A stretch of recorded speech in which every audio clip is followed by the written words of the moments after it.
And greetings. Happy Thursday. Welcome to the Steve Deace Show here live and on demand on Blaze TV, radio, and podcast. With Todd Erzin and Aaron McIntyre, I'm Steve Deace. We're brought to you by First Cup Coffee Company. They are the Patreon-owned coffee company that doesn't just make tremendous coffee, but does so while supporting the exact same values that you do. They have a flavor for every freedom-loving American. If you want to try them today or try them again, just go to firstcup.com. Use the promo code DACE. You'll get 10% off if you do. Firstcup.com, 10% off with the promo code DACE. And if you subscribe, you'll get an additional 10% off for the life of your subscription as well at firstcup.com. Use the promo code DACE. Coming up on today's show, don't let me forget, today is Thursday. So we're getting set to roll out episode 2 of The Cover-Up, the outstanding series produced here at Blaze TV and hosted by Matt Kibbe, looking at what they did in terms of lying to us and how they did it. The next episode featuring Dr. Scott Atlas, Senator Rand Paul gets an episode. The first episode with Dr. Jay Bhattacharya is absolutely outstanding. You do not want to miss this series. It is fantastic. And it will also, though, I'm going to warn you, okay, don't watch this. Oh, I like to get caught up on current events as I'm getting ready for bed. No, don't do that. Right. Okay. This is not what you want to watch before bedtime because you're going to be fired up. Okay. So go to FauciCoverup.com/Deace. That's FauciCoverup.com/Deace. And then if you use the code Fauci Lied to subscribe, you'll get $30 off your Blaze TV annual subscription. You can't beat that price. 30% off, $30 off your Blaze TV annual subscription if you use the code Fauci Lied at FauciCoverup.com/Deace. That's FauciCoverup.com/Deace. Okay, coming up on today's show, the return of an old friend. He is now the superintendent of Oklahoma schools. Our good friend Ryan Walters will join us, and he is offending all the right people, including, I regret to inform you, the Republican Party is happening again. The Republican legislature is trying to censor him for doing his job in Oklahoma, folks. Steve, Larry Hogan's the best that we can get in Maryland, Steve. That's the best we can do there. Mitt Romney's the best we can get in Massachusetts, Steve. That's the best we can do there, Steve. That's let's say the best we can do there, Steve. Our list of allies grows thin, Aragorn. Oh, dude, it's thinned out. Okay. It's thinning faster than my hair. Okay. Now it's thinned out. So this is Oklahoma, folks. Oklahoma, where the legislature has a censure of Ryan Walters on the desk of the Republican governor, his former boss, when he was the Oklahoma Secretary of Education. And he has yet to announce whether he's going to sign said censure or veto it. Well, we thought maybe you might want to know about this and maybe let the state of Oklahoma know what your opinion of the matter is. So we'll talk to Ryan Walters about that coming up here at the bottom of the hour.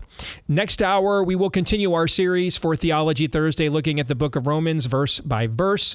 And then also my oldest daughter will be here with 3 non-political, which she is trying to turn into quasi-political questions. All right, so we'll see if her mission will continue there later in the program. But before we get to all of that, let us begin, as we always do, with Aaron's rundown of what happened while we were away. What happened while we were away, brought to you by This Is Fine. Joe Biden is in France for D-Day 80th anniversary commemorations. He was standing on a stage with Emmanuel Macron, the president of France, Macron's wife, and Jill Biden when this happened. Distinguished guests, please welcome the Honorable Lloyd J. Austin. Did he poop himself? Probably not. There's a chair behind him, and it appears Dr. Jill was trying to tell him it wasn't time to sit down yet. Nevertheless, Biden left the ceremony in the middle of the ceremony early and randomly. Check out this interview between Time Magazine and Biden, where they asked him about his new tariffs on China and whether that will increase prices for American consumers, as he himself contended they would when Trump hit China with tariffs. Biden responds by saying, quote, "No, because here's the deal. There's a difference. I made it clear to Putin from the very beginning that we're not engaging in. For example, Trump wants a 10% tariff on everything. That will raise the price of everything in America," end quote. Biden, of course, was getting Xi and Putin confused, among other things. Biden campaign spokeswoman Adrienne Elrod, your thoughts? How much should a candidate's cognitive function factor into that decision when someone votes? I don't even know what that question means. I mean, when they vote, should they be thinking about which candidate, how they're functioning cognitively? Sure, absolutely. They should. All right, we'll leave it at that. The FBI admitted in court yesterday during the Hunter Biden felony gun trial that the laptop from hell, which surfaced a month before the 2020 election, is indeed real. An appeals court in Georgia has halted the RICO case against former President Donald Trump and others while it reviews a lower court judge's ruling allowing Fulton County District Attorney Fani Willis to remain on the case. The Georgia Court of Appeals order on Wednesday prevents Fulton County Superior Court Judge Scott McAfee from moving forward with pretrial motions as he had planned while the appeal is pending. This all but ensures nothing in this trial will be ironed out before the November election. Senator Rand Paul says he's not ready to give a full-fledged endorsement to Donald Trump quite yet. When we have agreed, I've been very supportive. When we have disagreed, I've also disagreed with him. I think that it's important if he wants to get my vote and my support and wants me to be more active in this, that he's going to have to be more vocal on things like the lockdowns that I opposed, like the civil liberties abuses that I opposed, like the debt, which frankly has been bad under Republicans and Democrats. So I'm looking for a little bit more before I make a final decision. I'm supportive of Donald Trump, but whether or not I take an active role, endorse, and go out and campaign for him is something that's yet to be determined. The Colorado GOP is going full Leroy Jenkins for Pride Month, sending out an email to its list with this graphic saying God hates flags, as in the rainbow flag, and warning of godless groomers who want to harm children. When media got a hold of this email, the Colorado GOP responded by saying we need to burn all pride flags this June. Wow. I regret to inform you we have yet another update of the suspended license guy in Washtenaw County, Michigan. Apparently, it's hard to have a license suspended, then unsuspended, and then suspended again when you never had one to begin with in any state. That's exactly what the judge is alleging happened with the suspended license guy who showed up to his court hearing last week on Zoom while driving. The judge says there's actually no clerical error, as we reported yesterday, and instead, Corey Harris is just dumb. He's never had a license in the other 49 states and commonwealths that form up this great union. He has never had a license. But how do we go forward? And that's why I'm here to sort of minimize. You okay? Can he did get into an accident. May he sit down? May he please, Your Honor? According to documents obtained by the Tennessee Star, the FBI warned Nashville police it's dangerous to release quote-unquote legacy tokens like the manifestos and other writings in the aftermath of the tranny terrorist who shot up a Christian school and murdered children in cold blood. The FBI said in that memo, quote, public release revolves around the public's need to understand what led to such tragic events, but the FBI says it won't bring the public any comfort and could lead to the killer being dismissed as, quote unquote, mentally ill, which they say would further permeate this false narrative that the majority of attackers are mentally ill. And finally, I almost forgot, it's been confirmed American-made weapons have been used by Ukraine to strike targets inside Russia.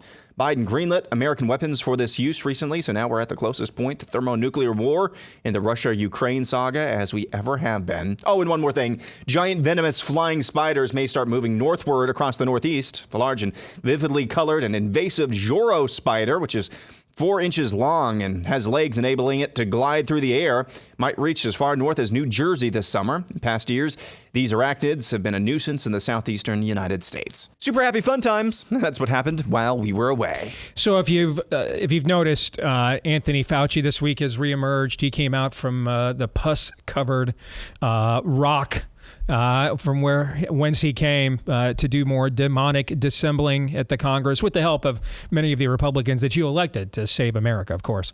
Debbie Birx is back instead of being on trial for being a quack that helped murder our society and then let her family get together for Thanksgiving while telling the rest of us not to. So she should be facing trial and charges that would include, if convicted, her perhaps being hung by her bedazzled scarf. Instead, she's back to tell us we have to PCR test every cow in the country. If you've noticed these things, you're like, what do I do? Go to jacemedical.com. Do that. There's really not much you can do. Apparently, many of the Republicans you're going to elect are going to slurp and genuflect to these demons instead. Is there anti-venom serum in Jace's case for our new spider overlords? They do have an expensive repertoire now, and I might ask about that. Okay. Okay, because they just started out with like the 5 biggest, most popular antibiotics on the market just to make sure they didn't ban those from us the next time we needed them. But in the last couple of years now, you can expand it to a larger menu of medications, and you should maybe check, hey, what about anti-spider venom? Is that in there? Yes. All right. Go to JaceMedical.com, JASE. There is frankly not much other than, getting healthier, in better shape, and frankly, Colin, so you have to access the system as little as possible. And then, making sure you've got a backup of the meds that you need through a company like Jace Medical. There is not much we can do to completely immunize ourselves from the current healthcare apparatus. But this is one of those things, especially if you've got a loved one and they're on Medicare or Medicaid. They're at the complete mercy of the total state.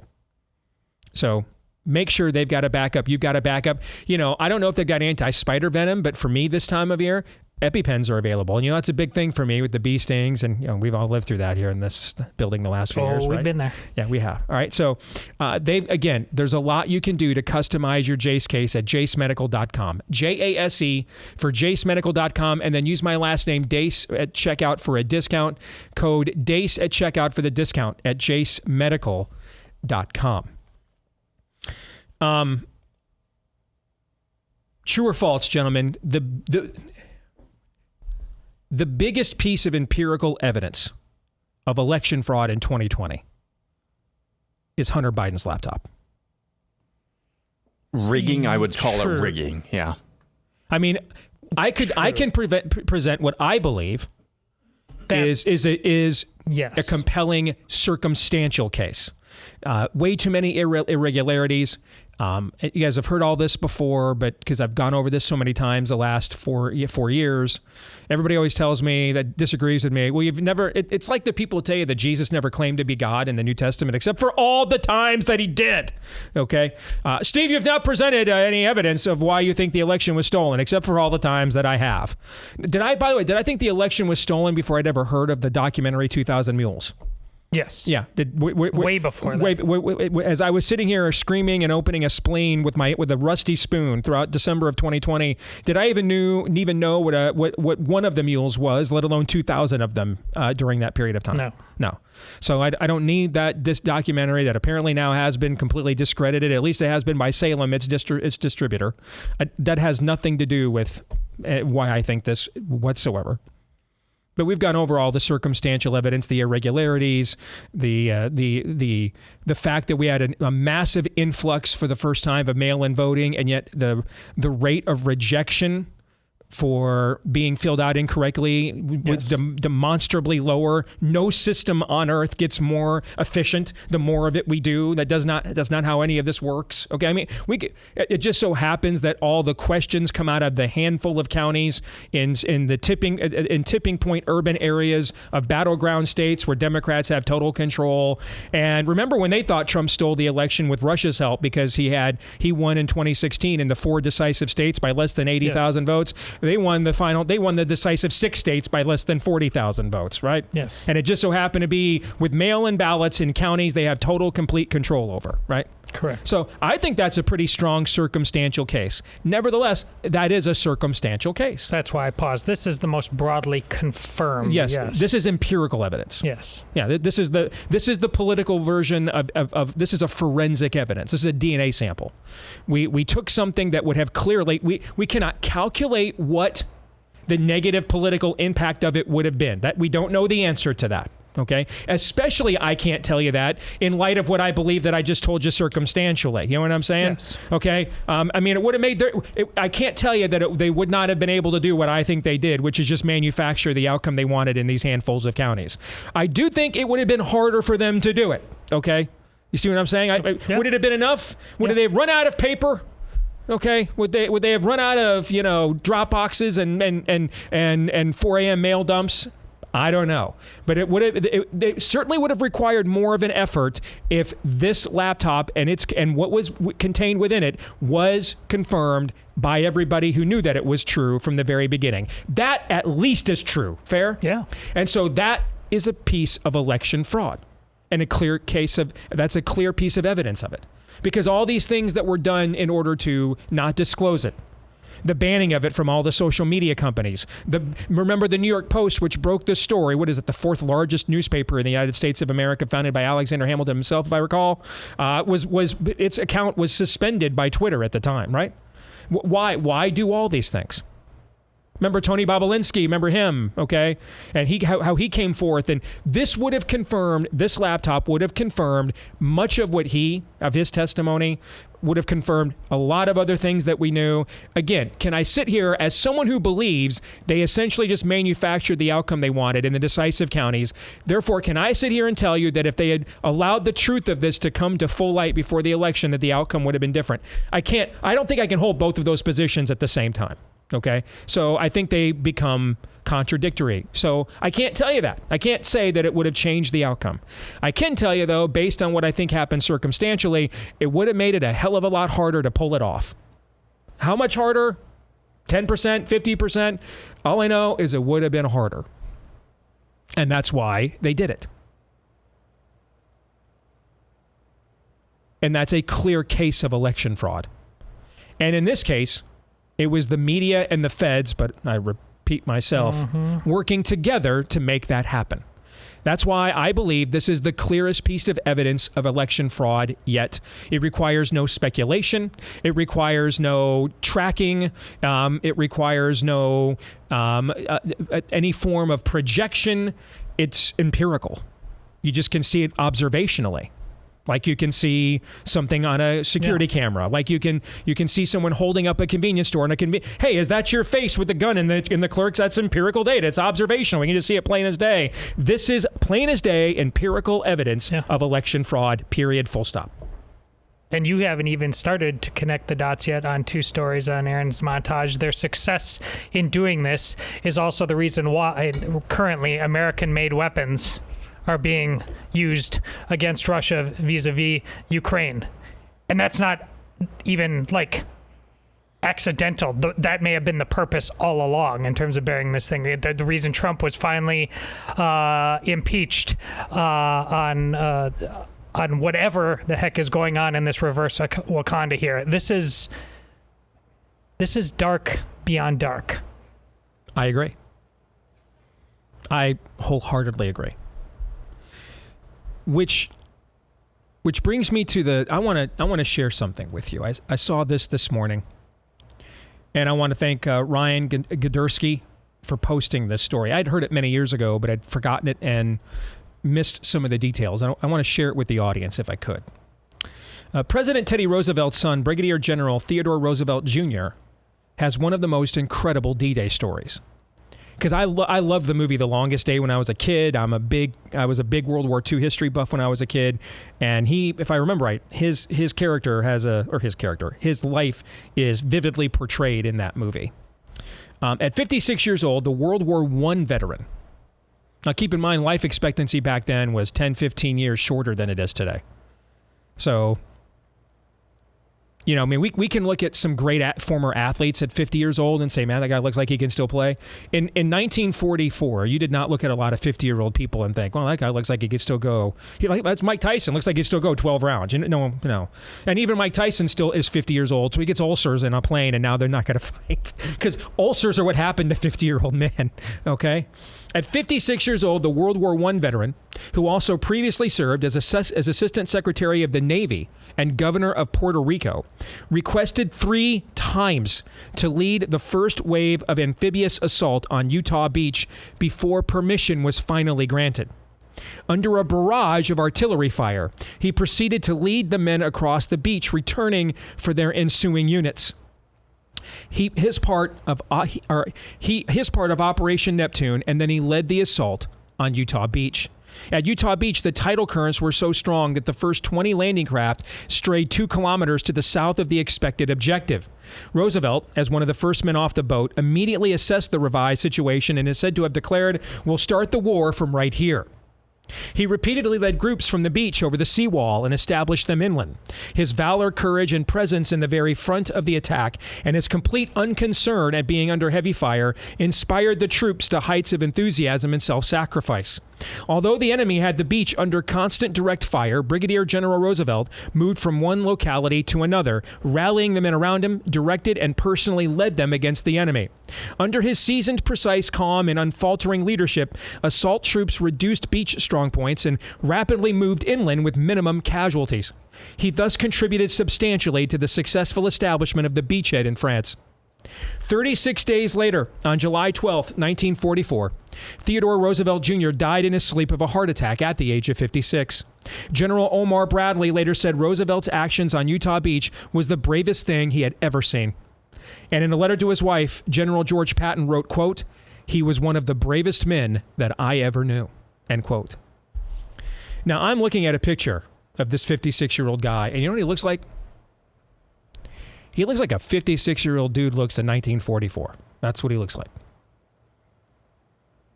Like, you know, he could have been Hugh Beaumont's buddy at the firm in Leave It to Beaver. You know what I'm saying? This is a 56-year-old man before supplements and steroids, and, you know, everybody had a gym membership and knew what a protein shake was, okay? I mean, got a little bit of a pot belly by 1944 standards. That's you know, that's kind of what 56-year-old men do, you know, pretty normal. There's nothing, just looking at him, there's absolutely nothing, you know, like The Rock is well into his 40s. His age isn't the same as your average man in his 40s, right? Mm-hmm. This just looks like a guy in a black and white photo that if he was outside a military uniform, you just think was just walking down the street, going to work at 56 years old. Have you seen, I saw some of the photos this morning, you know, one of the great speeches of all time, even by Ronald Reagan's lofty standards, is the speech that Reagan gave at the 40th anniversary of D-Day. These are the boys at Pointe-du-Hoc. And, I mean, Sam Donaldson, who was, if you remember back in those days, was essentially Reagan's journalistic nemesis. Okay? So Reagan would often, of course, call on him first. Okay? Donaldson, he broke down in tears at that speech, covering that for the White House. It's one of the great speeches of all time. When Reagan says the boys, they were literally boys. I mean, you look at some of the photos of the soldiers coming off of these ships, guys, and man, some of them look really young.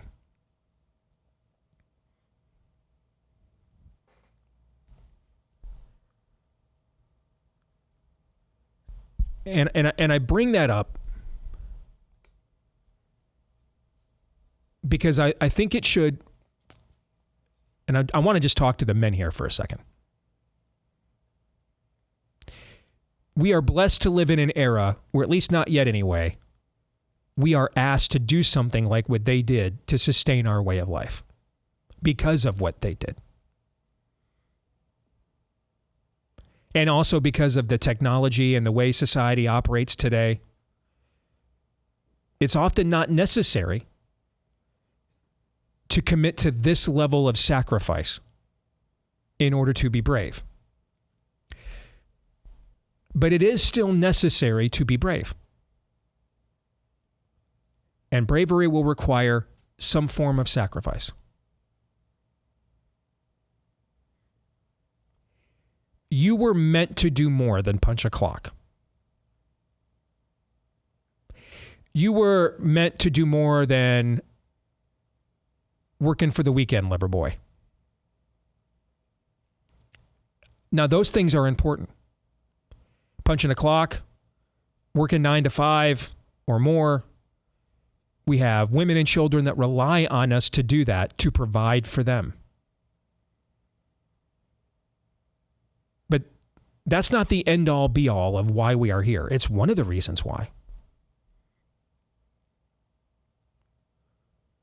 But again, if you walk through a seminary, no one's tombstone says, never missed a day of work, made the most money, won the most employees of the month, never called in sick. No one's tombstone says that.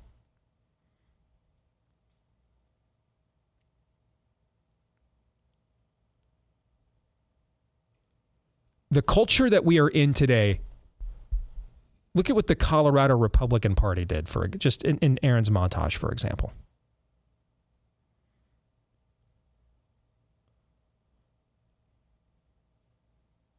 Imagine if every single state Republican Party were willing to do that. Heck, imagine if 10 of them would. 15.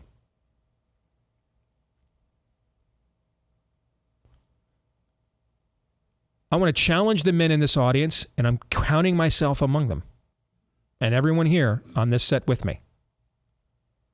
Every day, there are so many opportunities to be brave in this culture.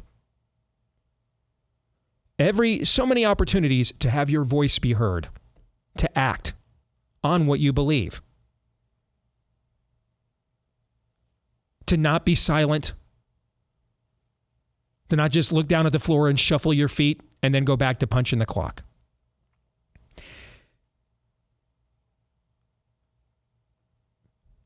Ask yourself every day, did I do something that could have been considered to be brave today? And sometimes, by the way, it is the mundane. Sometimes the brave thing is that you went to work every day and provided for those that you loved every single day.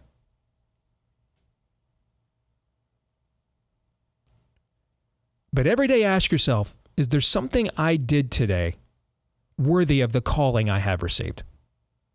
Worthy of the strength God has given me? Worthy of the wisdom that I have? Worthy of the title husband and father I've been given? Every day ask yourself that.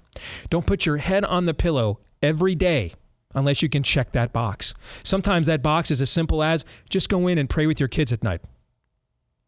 Sometimes it's a 56-year-old guy leading an amphibious assault on a French beach.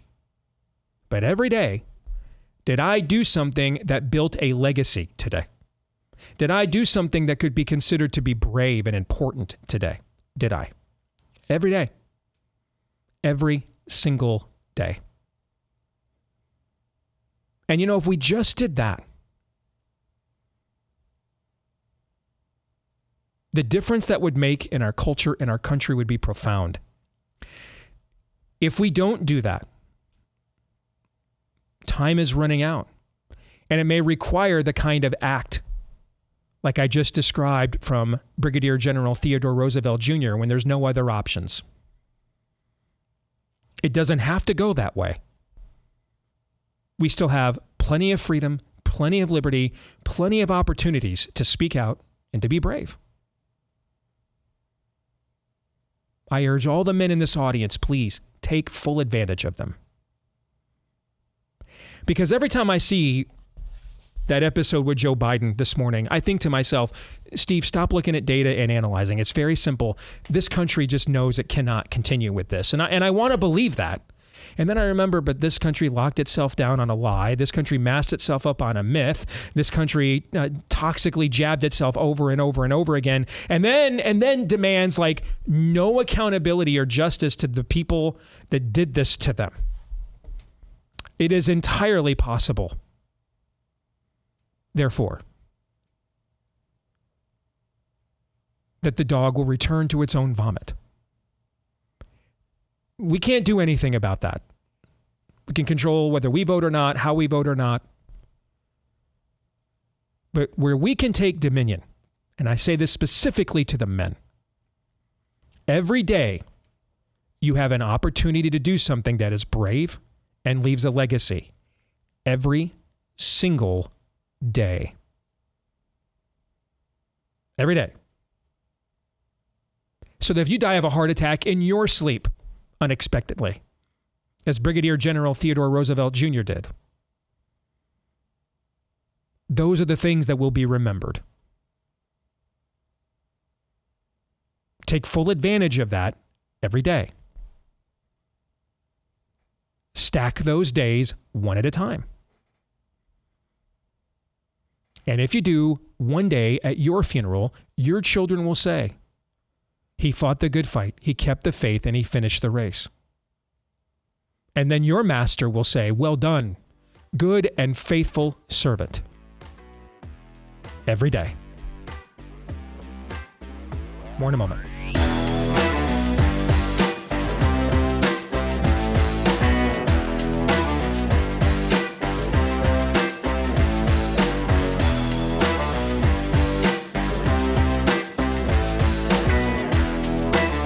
Well, before we get to Ryan Walters, Superintendent of Oklahoma Schools, I know a lot of you are looking for options on how to get your kids out of the centers of indoctrination where you don't have a superintendent in your state like a Ryan Walters. If that's you, check out our friends over at Freedom Project Academy. They do a phenomenal job of what's called classical learning or classical curriculum. What does that mean? It literally means your kids are going to be taught the way the people that founded and framed the country were taught. Critical thinking is encouraged. You're taught how to think, not what to think. You're taught to be a healthy skeptic in search of truth as opposed to an indoctrinated, docile subject and ward of the state. All of their classes fully accredited, K through 12 education. They have perfected online, 24/7, in-person, virtually, homeschool class learning. They do a fantastic job. My son Noah took FPA for a couple of years, and I mean, I can still see the fruits of it with his ability to critical think now as he's gotten older.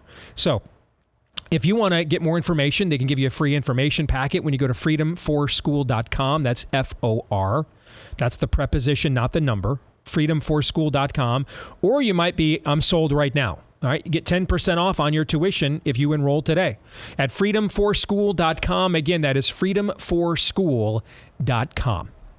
And that brings us to our good friend, Ryan Walters, the superintendent of Oklahoma Schools. Ryan, it is good to have you back here on the Blaze. Brother, how are you? I'm doing great, and we're doing a good job pushing classical learning here in the state of Oklahoma, too. We love it. Like you said, that's what the founders used. We need to bring it back, so love that plug right there, too. All right, well, let's get to that, because I had to, as I previewed you coming on, I had to regretfully inform the audience that the Republican Party was happening again. And so we're in a position here where Steve, Larry Hogan is the best we can get in Maryland State. That's the best we can do in Maryland. We have to elect Mitt Romney governor of Massachusetts, Steve. It's a blue state. That's the best job, Steve, that we could get. That we can't do any better in those states. Charlie Baker's the best we can do, Steve. Okay. What state are you in, Ryan? Oklahoma. Ryan, when's the last time a Democrat won your state in a presidential election? I believe it was 1972. 1972. I wasn't alive. Were you alive? I was not. I was not alive. Yeah. Roe versus Wade wasn't even alive yet. Now, it's not alive now either. Ta-da! Ha! But it wasn't even alive yet once back then either. Huh. 1972. 1972. That's how long ago it was. How many congressional districts, or even counties in the last few presidential elections have Democrats won in your state? Yeah, last two presidential elections, every single county, all 77, voted for President Trump. All 77 and 0 went red. That's right. Democrats won none of them. Right. That's correct. Who's in control of your legislature in Oklahoma right now, Ryan? The Republicans with over 80% of the House and the Senate. So these are very narrow majorities. No, you said 80%? 80%, yes, sir. Okay. Can you then kindly explain to our audience why you are facing a censure from this exact same state legislature, please? For what did she and your wife, Ryan? Did you bring? Did they catch you like Andrew Gillum, the almost governor of Florida, doing cocaine off a gay hooker's rear end? Did they catch you doing that by any chance? I mean, what have you possibly done to besmirch your esteemed office that your own party with complete total one-party dominance in your state has a censure bill on the desk of your former boss, Governor Stitt, as we speak? What did you do, Ryan? Yeah, none of those things. What I did was make sure to shine a spotlight on the pornography being pushed on our kids, critical race theory being injected in the classroom, and this radical transgender nonsense that's been pushed on our kids. And so starting back 2 years ago when I started that, Steve, as I started updating you and your audience about it, we had a Republican. His name is Mark McBride. He is absolutely the definition of a Republican in name only, who's head over the Budget Committee. Okay, he starts telling me he doesn't want me talking about these things. Why on earth would we shine a light on these things? It just, by the way, one of the biggest recipients of funds from the teachers union locally. So again, what you see is even in your reddest of states, Republican insiders partner with special interests, partner with LGBTQ plus groups, partner with the teachers unions to, and I know this is going to shock you, in the last minute, in the dark of night, inject into a budget bill one line to completely silence me in my office to discuss what's going on in schools and run it on the last day of session as time is running out, as Republicans are trying to scramble to go, wait, what does this bill do? Nope, got to hurry and pass it. We have to sine die, and we're off. And so this now is sitting on Governor Stitt's desk, and you used to, in fact, when you and I met, you were a member of his cabinet. So it's not like he selected you to be a member of his cabinet. It's not like he's unaware of who this Ryan Walters is, or some edgy fringe outlaw that somehow won an election narrowly and he never heard of you, and now you're wreaking all this political damage he doesn't want to have to absorb. You worked with him every single day in the administration. So I'm sure he vetoed this the minute it was on his desk, right?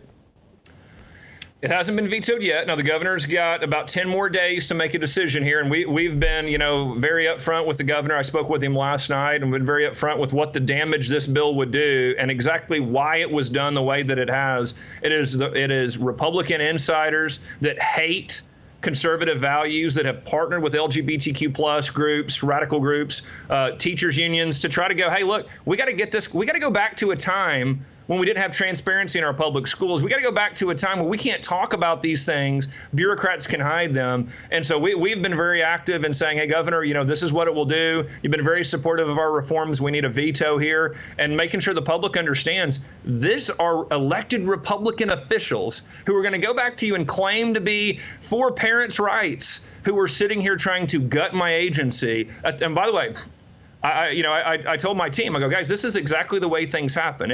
There's a reason why Washington crossed the Delaware on Christmas Eve, right in the middle of the night. There is an art of surprise that was just done to us, where we were left scrambling to try to get the elected officials to understand what exactly was thrown in one sentence in a very large budget bill. And so we've got to be prepared for these type of attacks. And so we're trying to make sure the grassroots and the people of Oklahoma know that they are trying to silence. I mean, they're trying to silence me, Steve, but what's it really about? They're trying to silence grassroots. They're trying to silence conservatives. They're trying to put parents back outside of their schools where they don't know what's going on. In Oklahoma. In Oklahoma. Where the last two presidential elections, Donald Trump won all 77 counties. A Republican has not lost your state in a presidential election in half a century. And the Republicans have 80% control of both houses of the legislature. So, in other words, if they've got these kinds of sleeper agents as this McBride in a state like Oklahoma, and he's able to manipulate the process here to betray the base in a state like Oklahoma, what do you think goes on in just a normal state? What do you think goes on there?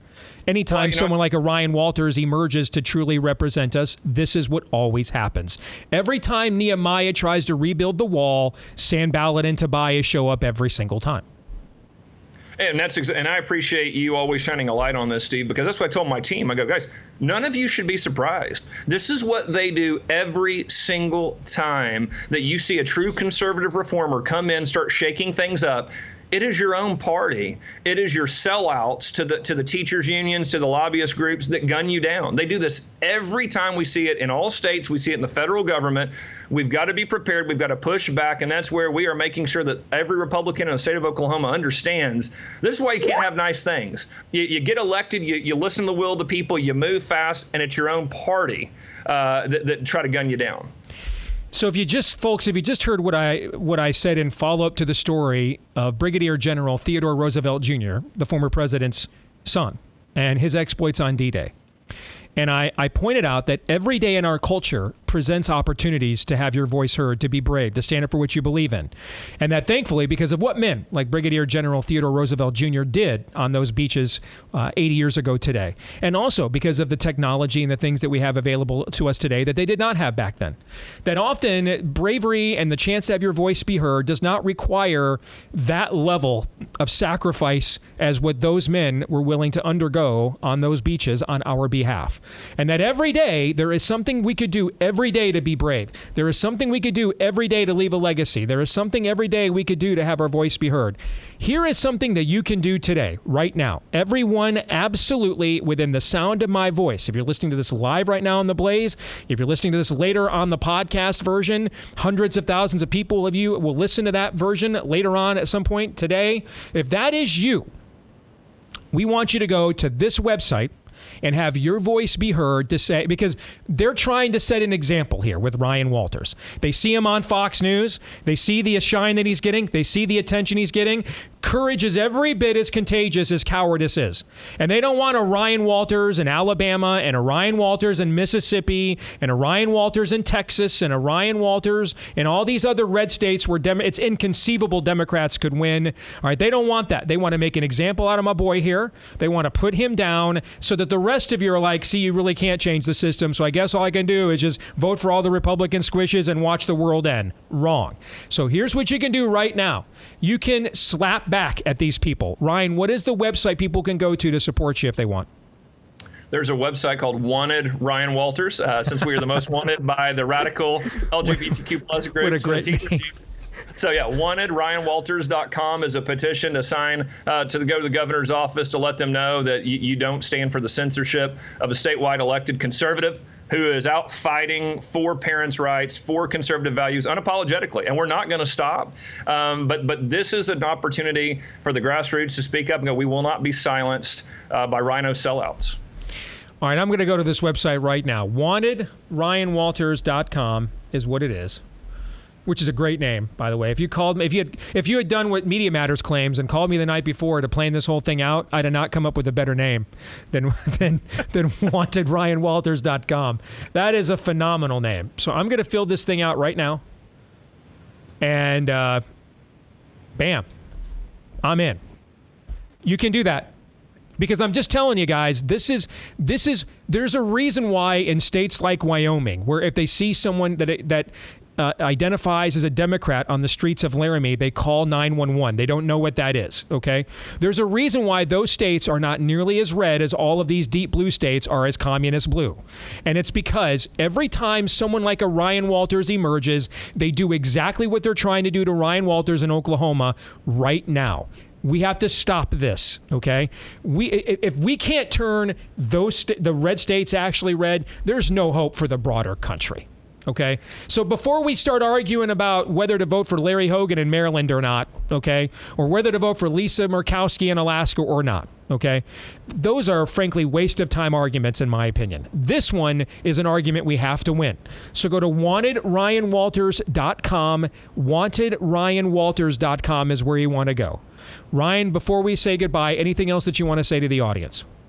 I could not agree more. I talk to my colleagues in other red states, and I hear this all the time. We tried to do that, and we had someone in, some Republican sellout gun us down, and now, we're stuck, don't know if we want to run again, don't know what.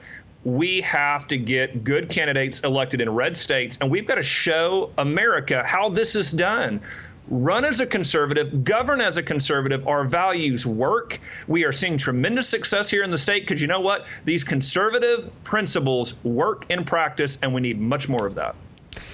If he wasn't being effective, and if he was a bumbling moron, and he was embarrassing everybody, they would not have done this. They would have just let him go out. They would have just let Ryan go out there and flame out on his own and then use his own failure as a cautionary tale. But because he's actually not just principled, but effective, he understands the vocational aspect of politics and can perform the actual functions and duties beyond just pass an ideological purity test. That makes Ryan very dangerous, and that's why they're trying to stab him in the back as we speak. So go to WantedRyanWalters.com. Everyone within the sound of my voice has 5 minutes to do that today. Less than that. I did it doing a live interview. It took me 30 seconds. All right? WantedRyanWalters.com is where you want to go. That is WantedRyanWalters.com. Ryan, thank you very much for being wanted. All right? Thank you very much for drawing the ire of all of the right people, brother. We love you. Thank you. Can't tell you how much I appreciate you, Steve. Great show. Love the work you're doing. Cannot thank you enough. Thank you, Steve. And Media Matters says hello as well. All right. So thank you, man. Look for that article. Yep. Well, at least whoever's still working there. They may have all been laid off. I don't know. All right, gentlemen, your thoughts on that conversation and everything else we talked about so far this hour. Man, I looked up this guy while you were talking, man. You can smell the boss hog on him a mile away. I mean, this is, you didn't kiss my ring. You're getting in the way of my grift. This is so obvious. Pick a side, people. I mean, this guy, this should be the end of his political career right now. Amen. The McBride guy you're talking about. Yes. Yeah. Yeah. By the way, this McBride guy is legion in every red state. Every single red state. They're everywhere. Yeah, and they are living in a way that their base is not living in this sense. These McBride types are still stuck about 20 years ago. They are terrified of being called a racist. They are terrified of being called a misogynist. They are terrified of being called all of the names that the left has called people like you and me. Listening to this or watching this show, they're terrified of being called that. They're living 20 years ago. Most of you within the sound of our voice, even this is maybe a good sign if it is channeled in the proper direction. I think the vast majority of people who are tuned in and aware of what time it is on the right, even those not listening to a show like this, don't give a rat's petunia about those names anymore. Don't give a rat's petunia. It is unfazing to most of the people for whom Ryan Walters represents. He's just giving you a picture of what that looks like when somebody who has actual power doesn't care about being called names, doesn't care about this or that. That's the way forward. Now, I said it has to be channeled in the appropriate direction. Yes, it's good to get past the fear of being called nasty names by, Aunt Marge or some rando online. It's good to get past that, but it has to be channeled in the proper direction. And you see Ryan Walters doing that as well. He knows who the opponents are, and he goes after them ruthlessly and is unfazed by attacks from them and from his own party. Mm-hmm. That is the way forward. Mm-hmm. It's simple, not easy, as Ryan Walters is figuring out, but it is simple. Can we just have an ounce of that type of resolve, whether it's in our own sphere of influence, that's our families, our schools, our education, our churches? Can we have an ounce of that level of resolve? That's really the question you asked last segment, Steve. That's the question for all of us moving forward. And the fact that he is professionally good at politics, yes. that's how, despite being a Steve Deace kind of Republican, he's broken the glass ceiling and can get on Fox News when I can't. Okay, because if he were just an ideologue run amok, Fox would be like freaked out. Okay, and when he'd get nowhere near their Overton window. Right? He's been on numerous times. Why? Because he's sober, mature. He's very professionally polished, which is what networks, which is what a network like Fox wants. But he's very professionally polished with our level of radicalism. And that's what makes him a massive threat to the system. Think kind of a Christopher Rufo type, frankly. So wantedryanwalters.com. We're heading to commercial break. Everybody can go right there right now and sign that petition for Ryan. wantedryanwalters.com. wantedryanwalters.com. Hour 2 is next.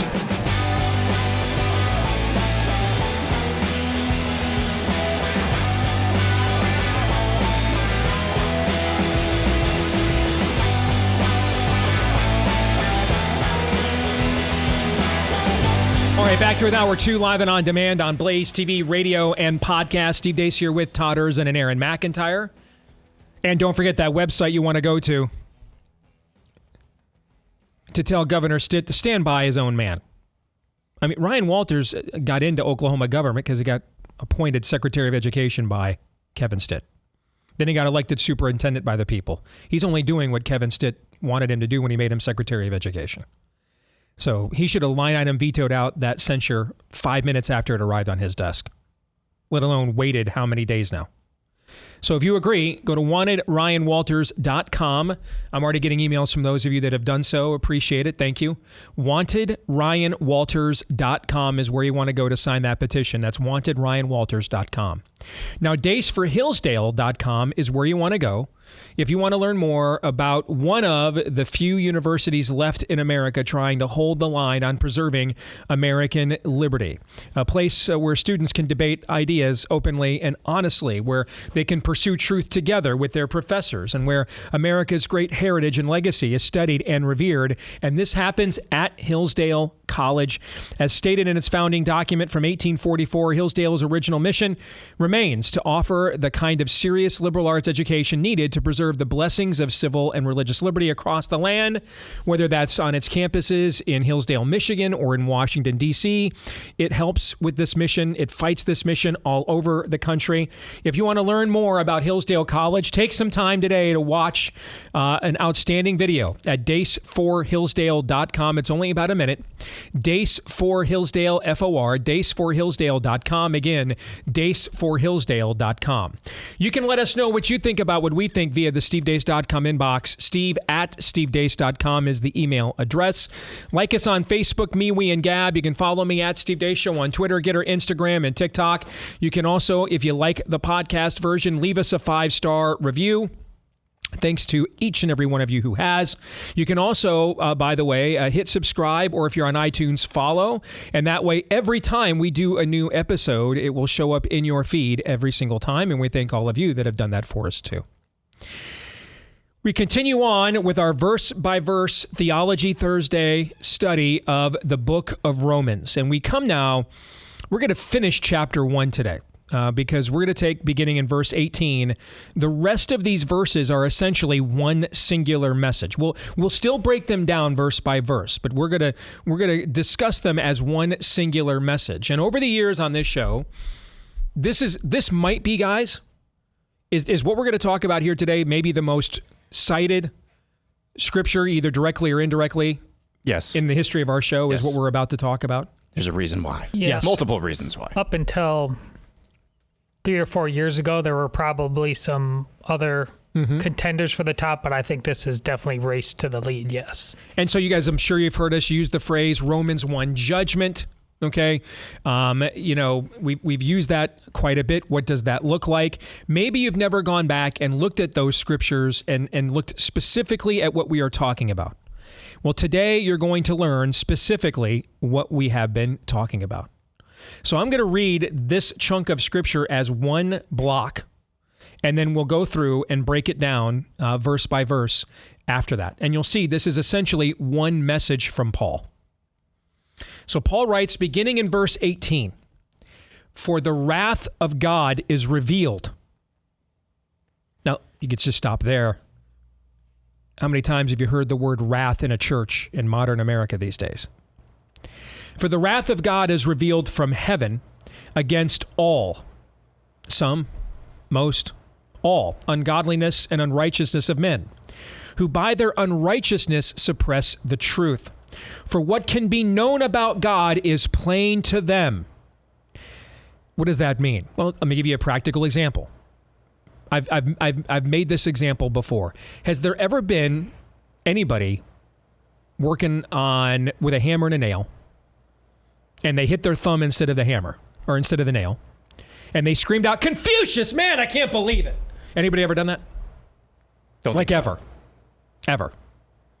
Anybody ever done that? Oh, Siddhartha, oh my gosh, that hurts. Anybody ever done that? A lot of you don't know what Siddhartha even is. It's actually the Buddha's first name. Like, anybody ever tripped and fell, had something incredulous occur in their midst, and then screamed out, "Muhammad, are you kidding me with this?" No one's ever done that. No one takes these names in vain. We know what name really has power. We know where the power is really in the name. We know. And that's what Paul is saying here. It is plain, and we know. We know. There's a reason why the God of the Bible and his Son are the ones we take in vain everywhere. And all the other names I just mentioned of supposed deities and learned men and soothsayers, we don't take their names in vain anywhere. "For his invisible attributes," continuing in verse 20, "namely his eternal power and divine nature, have been clearly perceived ever since the creation of the world in the things that have been made, so they are without excuse. For although they knew God, they did not honor him as God or give thanks to him, but they became futile in their thinking, and their foolish hearts were darkened. Claiming to be wise, they became fools, and exchanged the glory of the immortal God for images resembling mortal man and birds and animals and creeping things. Therefore, What's the word therefore mean, guys? It means because this happened, this is now going to occur. So when we find out, when you hear the Bible say, and we'll say it in this book later, the wages of sin is death. What's a wage? Something you earn. Something you earn. I give you guys a check once a month. What is it? What you earn. That's why when you guys say thank you, I always say thank you. I'm just giving you what you guys earn. Thanks for earning it. You know what I'm saying? You earned it. Okay? So therefore, what you have earned with the behaviors that Paul just itemized, what you have earned is that God has given you what you asked for. He has given you up in the lust of your hearts to impurity, to the dishonoring of your bodies among themselves, because they exchanged the truth about God for a lie. There's one truth about God, but there's a lot of lies about him. For though they exchanged the truth about God for a lie and worshiped and served the creature rather than the Creator, who is blessed forever. Amen. Are there examples of this in our culture today? Only all of them. For this reason, God gave them up to dishonorable passions. For their women exchanged natural relations for those that are contrary to nature. Just ask the Colorado Republican Party. They apparently are one of the few that have figured this out. And the men likewise gave up natural relations with women and were consumed with passion for one another. Men committing shameless acts with other men and receiving in themselves the due penalty for their error. Gulp. And since they did not see fit to acknowledge God. So who is the perpetrator here? God? No. They rejected God. They're the perpetrator. Who's the villain here? We are the villain. God gave them up to a debased mind to do what ought not to be done. They were filled with all manner of unrighteousness, evil, covetousness, malice. They are full of envy, murder, strife, deceit, maliciousness. They are gossips, slanderers, haters of God, insolent, haughty, boastful, inventors of evil. You guys know we've had like over 24, they just reported another one this morning. We've had like over 24 strains of STDs pop up in just the last 40 years. That's an example of inventors of evil. Disobedient to parents, foolish, faithless, heartless, and ruthless. Though they know, you all know. Every last one of you do. And so did I. Everyone knows. That's why when they're very excited or very upset or very concerned or very much in pain, they all know what is the name above every name, and that is the name we take in vain. We know. We know. Though they know God's righteous decree that those who practice such things deserve to die, they not only do them, but give approval to those who practice them. Another translation will put it this way: they delight in creating new ways to do evil and encouraging others to do the same. And that is what a Romans 1 judgment looks like. One of the things that completely transformed how I did my show is this scripture right here. I was neck deep in the gay marriage wars. And one of the reasons why I was convinced if we instituted this abomination across the country, God would judge us. And then for the first time as a Spirit-filled believer, I read this and realized, oh no. Oh no. This is the fact we're doing this is the judgment. God has removed his restraining hand, his common grace, his general revelation. He has removed it and given us over. And therefore it's Katie bar the door. I finally found something Robert Bork is wrong about. We're not slouching to Gomorrah. We're going to dead sprint. I mean, we're going to chest grab. We're going to run so hard and accelerate our heart rate so much to get to Gomorrah. We can't wait to get there. And we're going to be dead on arrival when we do. It greatly transformed the paradigm of this show. I stopped pleading with people to stop doing what is wrong and instead to start doing what is right. So let me pause here, because I've already spoken as I've gone through the verses, so I cheated a little bit. My bad. Right. Before we get to what all of our esteemed tour guides, Mr. Scott Hahn, R.C. Sproul, and Charles Spurgeon have to say, I want to give you two a chance to respond just to hearing that scripture read aloud again in total, in context. Well, I think it's really important after now the entire chapter has been written. Our weeks upon weeks of discussing 1 through 17, a lot of us agree on things. There's some disagreement. But overall, what that is we all agreed, a very bold, an incredibly bold knock on the door. This letter of Paul to Rome, the center of the Western universe, of culture, tradition, all that's history, everything. Knocks on the door. Hi. This is our church. Christ is King. We have some strong claims. And as I said at some point during that, it's Rome. They're like, hey, we got a lot of mystery religions going on here, a lot of cult activities. Cool. Jump in the pool. As long as you kiss the right rings, this will all go just fine. As bold as all those claims were, and they were very bold.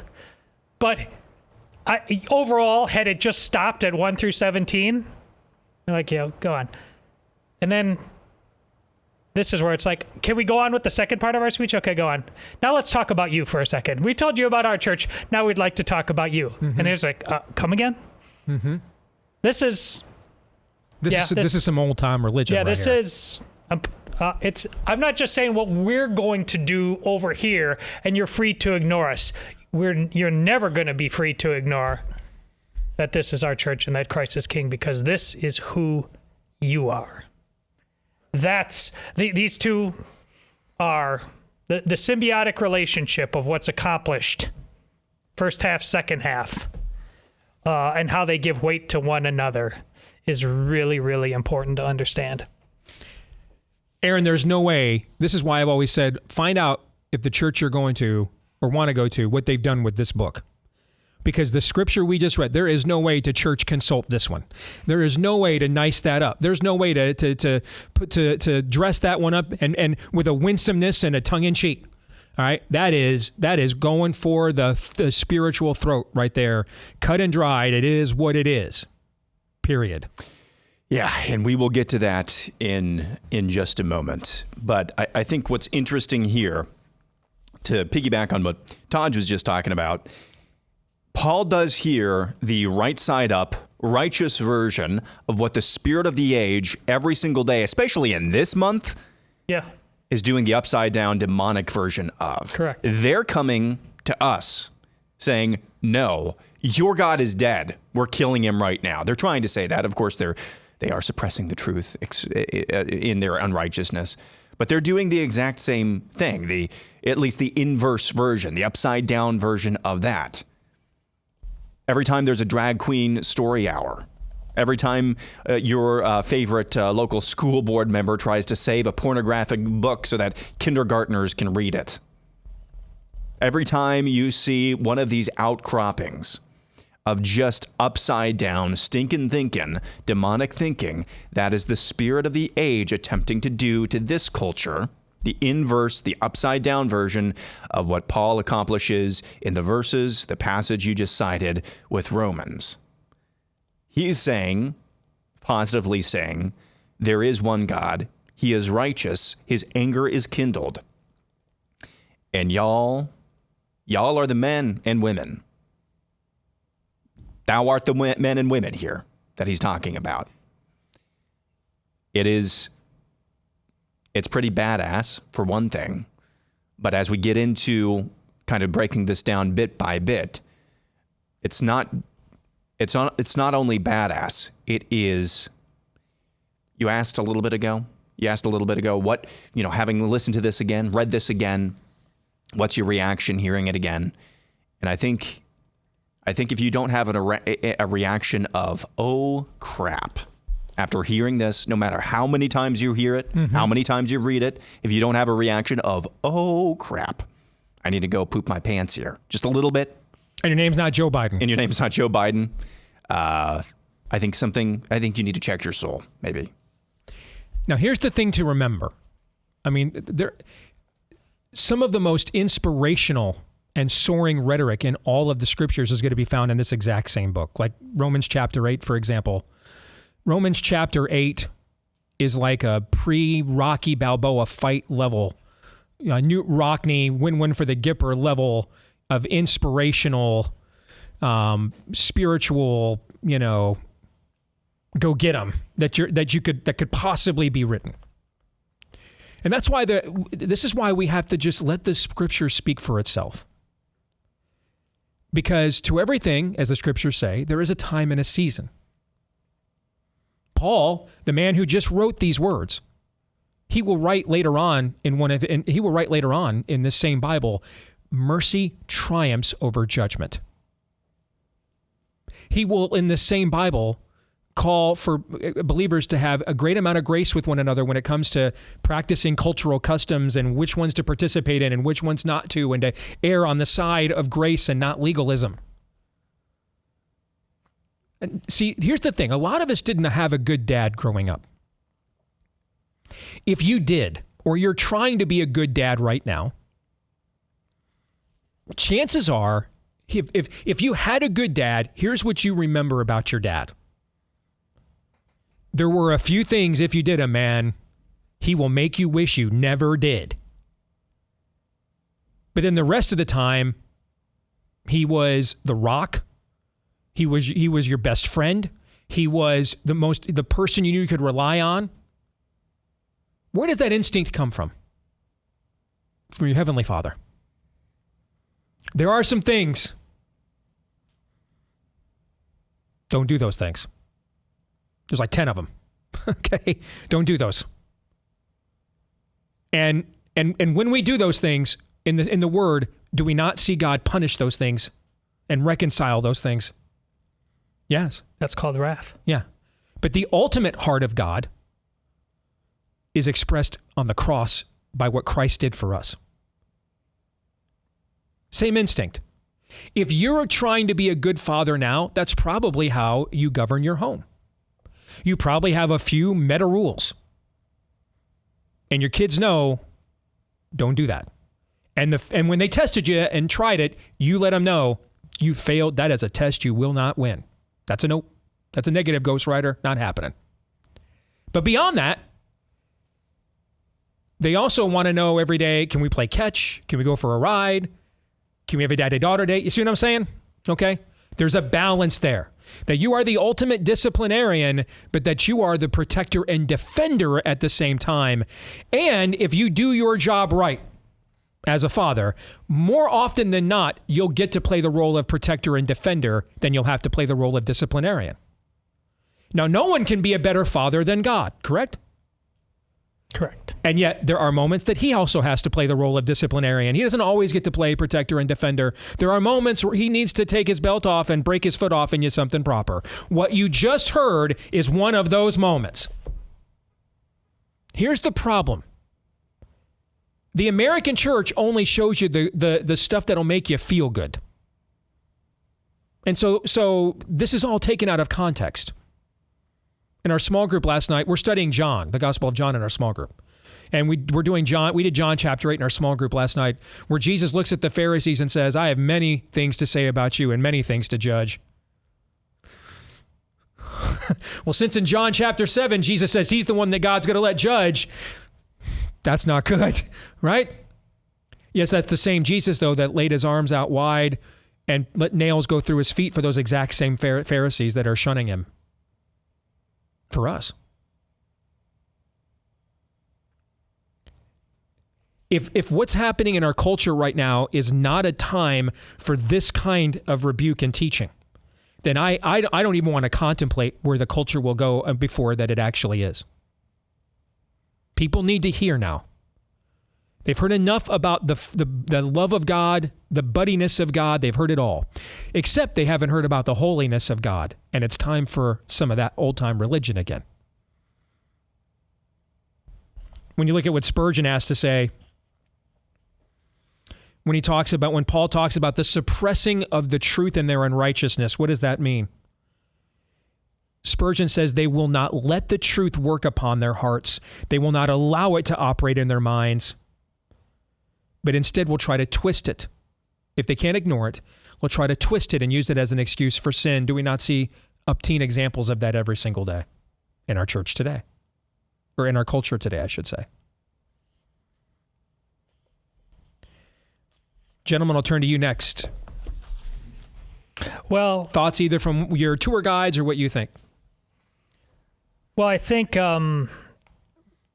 both reason and nature, the church has utterly failed its duty. Scott Hahn rightly points out the things that we cannot help but know based on those things. Look at what we forfeited and that the left has clearly co-opted on those two fronts. Mm-hmm.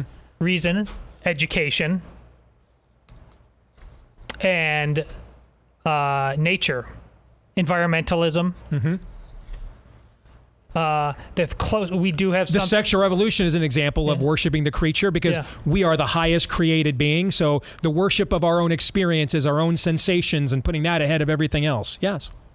But on the right, there is a conservationist movement. But on both these fronts, both the church and the right and the conservative has very much let them take over two areas that it makes plain in this. That's a certain loser. You can't do that and have holiness prevail. Yet we did. For any number of reasons, we can negotiate why that is. But it is a great comfort. But then this thing is a lamentation to know that no matter where, one of the complaints, and Steve, I know you've heard of, you talked about on the show before, what about the person in this corner of the world who's never heard of Christ? There's things we can't entirely wrap our brain around, and ultimately the final judgment goes to God. But here, along with this great indictment of mankind, there is a promise. No matter who you are, no matter where you're born, whether you are anybody, he talks about Scott Hahn, Plato, with the ultimate good, the supreme good, Aristotle, the prime mover. Those are the big thinkers. But no matter where you are, just through a relationship with nature. I know, Steve, you and I both love the movie about Wilberforce, Amazing Grace. Yeah. But do you remember there's a scene in that movie when everything comes together and he's staring at a spider web, if I'm not mistaken? Like nature, God promises you, if you listen, no matter who you are, no matter where you are, I am there for you. You are not lost. Through my creation, you will know. This is so beautiful, but then we go and do what we want with it. And I think this ties all, and this is where Scott Hahn talks, I think it ties the entire chapter together here. Paul says that heaven's wrath, which is ultimately justice. I mean, God is not like, he doesn't have temper tantrums. He's not throwing a tantrum. No. Yes. Paul says that heaven's wrath is provoked by wickedness and impiety, particularly of those who suppress the truth about God. It is a question not of ignorance, but of people's willful efforts to smother the truth under a heap of sinful choices and distractions. Failure to acknowledge a personal God, one supreme being, lawgiver, and intelligence is first and foremost a moral problem. Only secondarily can it be called an intellectual problem. Yep. This ties the entirety of the first chapter of Romans together. I can't say anything better than amen to that. Agree with every word. What's Mr. Sproul say, Aaron? Yeah, I want to read a segment from the very beginning of the passage that you read of Sproul's commentary on this passage. Before Paul develops the theme of the gospel, and I think this is really important. There's a lot of really important truths here. So I want to read this. Before Paul develops the theme of the gospel, he says that the wrath of God is revealed from heaven against all unrighteousness and ungodliness of men. The Greek word Paul uses for wrath is orgai or orgi. English word derives orgai is orgy. When we think of an orgy, we think of course, participation in unbridled sexual behavior, eroticism with reckless abandon. The point of the contact between English word orgy and the Greek word for wrath that Paul uses here is that God is not simply annoyed or irritated. God's anger is one of passion with paroxysms of rage and fury. Listen to this. It is perfectly appropriate for a holy and righteous God to be moved to anger against evil. A judge with no distaste for evil would not be a good judge. God is angry with two distinct things: ungodliness or irreverence or impiety, ungodliness and unrighteousness. The two things that God is angry with here. We think of those terms, ungodliness and unrighteousness. We think of ungodliness as a particularly religious transgression, like blasphemy or irreverence, and unrighteousness as an immoral activity or behavioral pattern. He says, I think it is proper to understand Paul as saying that God is angry, furious, with a particular sin. When we examine that sin, it is seen to be both ungodly or irreverent and unrighteous and immoral. Ungodliness and unrighteousness are vast, generic terms that cover a multitude of sins. But Paul is not talking about a multitude of sins here. He's talking about one particular sin. God is provoked to an orgy of anger against the sin of those who suppress the truth in unrighteousness in verse 18. Who suppress the truth in unrighteousness. The single sin that provokes God's wrath against the whole human race is the sin of suppressing truth. And when he's talking about the truth here, we get into what Todd, you were just talking about a few minutes ago.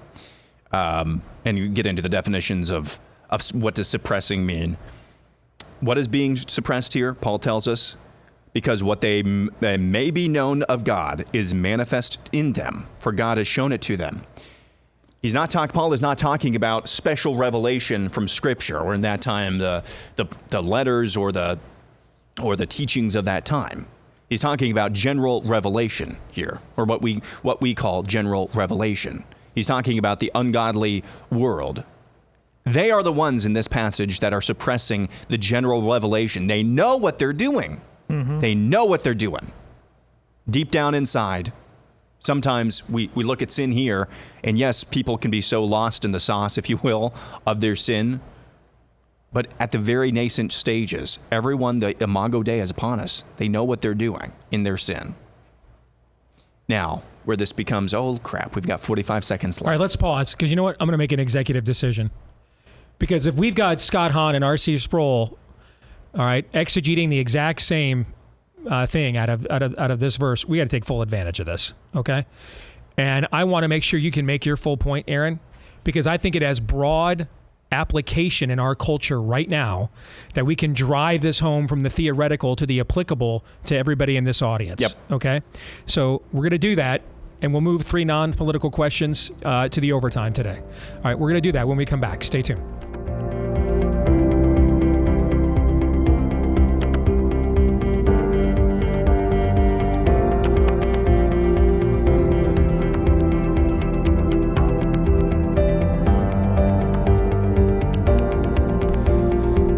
Folks, make sure you are prepared for what's coming.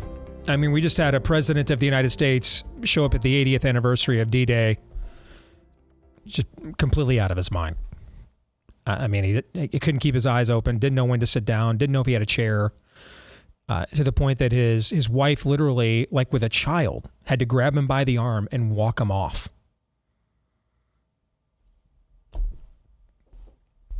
That's the most powerful man in the world right now. Stop and think about the fact the most powerful man in the world right now is what I just described. Who knows what's coming? Make sure you're prepared with our friends at My Patriot Supply. All right. This is the final week to save $200 off their best-selling 3-month emergency food kits that are flying off the shelves. Get yours right now at my website, preparewithdace.com. That's preparewithdace.com. The food kit offers 2,000 plus calories a day. That's breakfast, lunch, dinner, even drinks and snacks. There's well over a dozen different kinds of meals inside, so that when it goes down, you can at least mix and match. You won't get sick of the same food all the time. All right, so this is the kit you need. You can get all the kits you need as well for $200 off. All right, free shipping during the final week of this offer is included. Everything shows up in ultra-durable 4-layer packaging that lasts up to 25 years in proper storage. If you go to preparewithdace.com, again, that's preparewithdace.com. Once more, preparewithdace.com. Also, if you see the Blaze Media shirt, Todd's wearing that today, or the various Blaze swag that we wear around here all the time, the brand new show logo that our overlords here at the Blaze were benevolent enough to let us design for ourselves with the candle shining in the darkness. Use code STEVE10 when you go to shopblazemedia.com. Use code STEVE10 to get 10% off your order if you want your Blaze swag, and get other shows. They got cool stuff for other programs as well here for the network. That's code STEVE10 for 10% off when you go to shopblazemedia.com. All right. I want to make sure we finish the point because we've got R.C. Sproul and Scott Hahn, all right, just tracking together on what Paul is talking about here in this, when he talks about the wrath of God, the portion of Romans we're finishing chapter 1 with today, and the one sin that, which is also what Scott Hahn was talking about, and R.C. Sproul is pinpointing it even more here, Aaron. There's one sin in particular, almost like it's a gateway to every other sin, essentially, right? Yep. It's the inverse of the first commandment. There's only one God, right? Okay, so I want to make sure you finish that point, because then I want to apply it to the broader culture. Go ahead. So let me just recap what I was getting into towards the end of that segment very, very briefly. The wrath of God is revealed from heaven against all unrighteousness and ungodliness. Wrath, Greek word that we get our word orgy for. This is a passionate anger. A passionate anger of God against what? Unrighteousness and ungodliness of men. Those are broad categories, but Paul is talking about one particular sin here, and it's in that same verse, who suppress. What is that sin? Those who suppress the truth in unrighteousness. The single sin that provokes God's wrath against the whole human race is the sin of suppressing the truth. Why does he use the word suppressing there as well? You can't completely squash the truth. You can only suppress it, but the truth is there, regardless of what you're doing with it. The truth is always there. So what truth is being suppressed? Paul tells us, because what may be known of God is manifest in them, for God has shown it to them. The truth that every human being suppresses is the truth of God. What God reveals of himself in nature to the whole human race. This is what we call general revelation. This is not the truth, special revelation. This is not the truth of God that we learn through the Bible. We suppress that too, but here Paul is writing of a truth that is known about God apart from the Bible, a knowledge of God that God makes manifest. He's talking about the unbelieving world here. They are suppressing the truth that is made apparent to them through God's creation, through nature.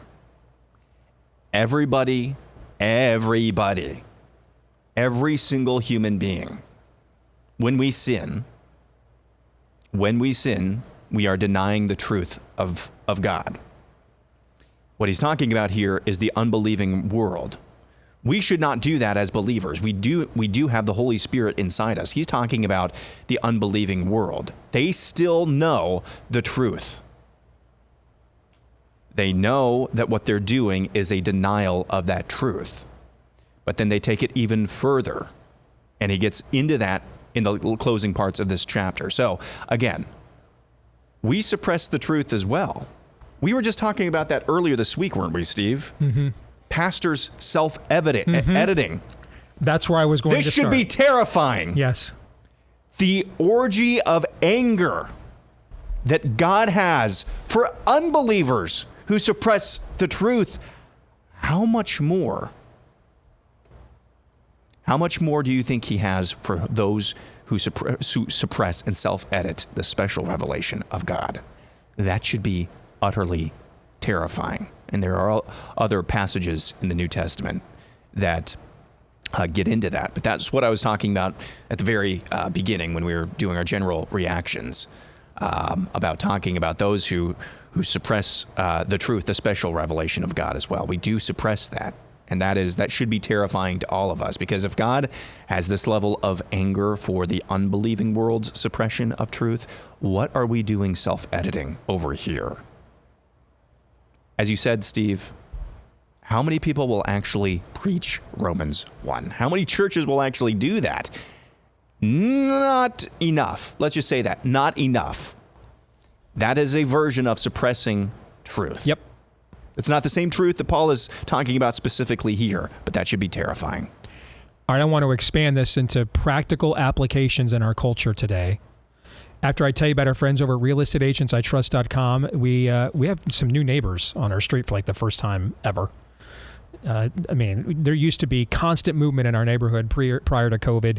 Pretty coveted neighborhood we live in, where it's a very nice suburb, but it's surrounded by way more expensive suburbs. So you're expensive suburb adjacent.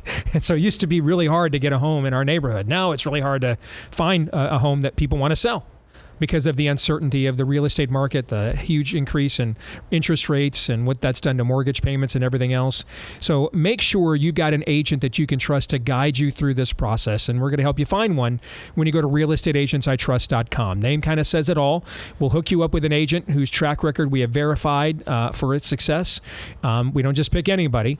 And then these are going to be the best sellers that know the best practices in your area, or at least the area you're trying to get to. And we'll hook you up. And a lot of times you're going to find they're a fellow Blaze listener. So you've got values in common as well. So get that process started by going to realestateagentsitrust.com. Again, head over to realestateagentsitrust.com. Just to reinforce before we get even to the practical application here, this is a theme replete throughout the scriptures, by the way. There's kind of an obscure story in the Old Testament where God sends an unnamed young prophet to his people. And he tells them, hey, don't stop or talk to anybody, okay? Just go and deliver the message I gave you. And on his way back, there was an old prophet in this neighborhood who had kind of an apprentice, and he's keeping an eye on what's going on in the town. And he goes to the old prophet and says, hey, there's this new prophet there that's preaching the word of God. Are you aware of this? And so the old prophet's like, no, and so ask yourself, first of all, if there was already an old prophet in the town, why did God have to send the new prophet? No good answers. Yeah, there's no good answers to that, right? Because the old prophet stopped doing what he was told to do, right? So the old prophet goes out to meet the new prophet and says, hey, come to my house, have dinner. You want to be more reasonable, and you want to know how I've survived this long, right? Being a prophet when they stone all the other ones. You want to figure out what's cool and how to be relevant and winsome. Come to my house and I'll feed you, okay? And the young prophet goes with the old prophet to his home. God strikes down dead the young prophet. Why? Didn't do what he said. Told him to go, tell the town what I told you to tell him, and go and stop nowhere. Instead, he doesn't. Instead, he gives in and doesn't listen. In Ezekiel, it's a very famous passage in Ezekiel talking about, so that's an obscure story.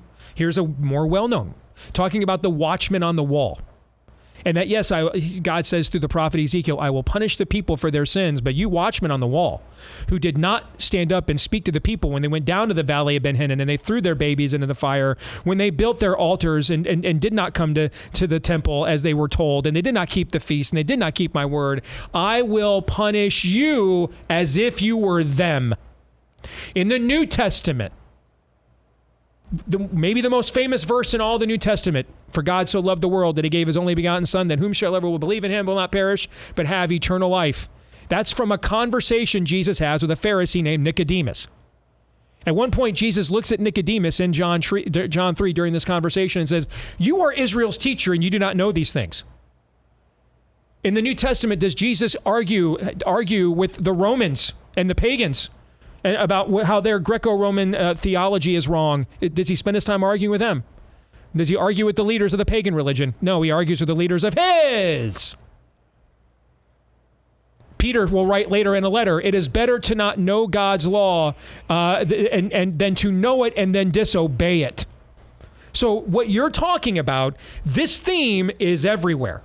To whom much is given, much is required. This theme is everywhere. It's not unique. This is the standard of judgment in God's economy, and it carries forth all throughout the entire Bible. It is not unique.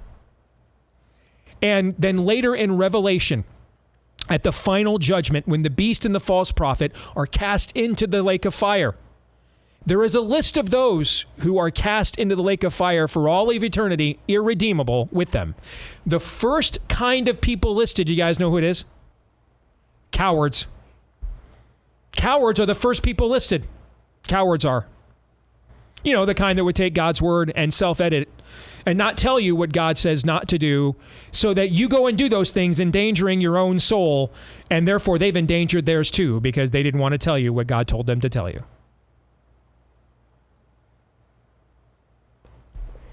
This self-editing is what's killing our culture more than anything else.